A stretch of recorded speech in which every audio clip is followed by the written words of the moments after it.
Bienvenidos a la receta de hoy.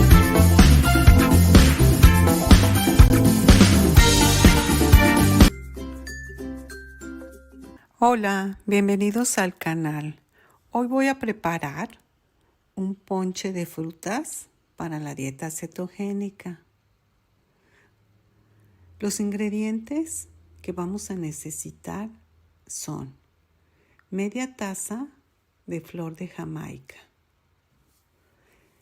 Vamos a usar el jugo de una granada mediana. Media taza del edulcorante eritrotritol. 6 tejocotes. 2 manzanas medianas. 3 guayabas medianas. 2 tamarindos grandes. 2 pedazos de canela. 10 tazas de agua. Lo primero que voy a hacer es poner en una olla 3 tazas de agua y la mitad de la taza de la flor de Jamaica.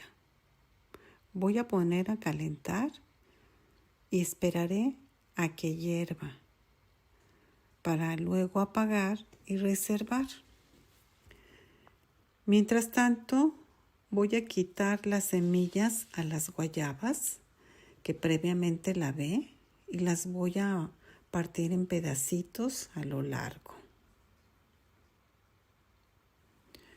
A los tejocotes les quitaré el centro y de la parte externa voy a sacar los pedacitos.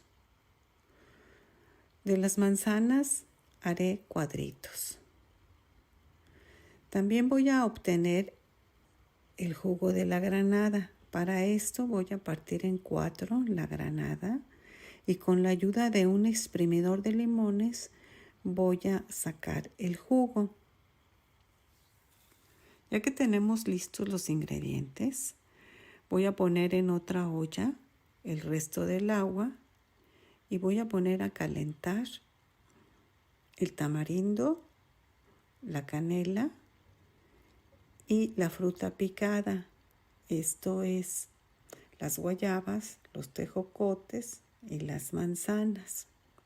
Voy a agregar el jugo de la granada, así como el edulcorante. Voy a dejar calentar y voy a esperar a que hierva.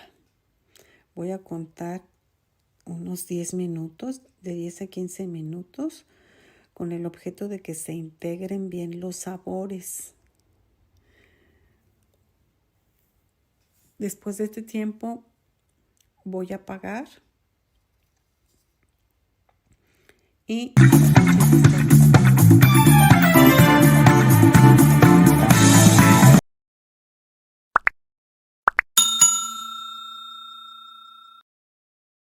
Hasta la próxima receta.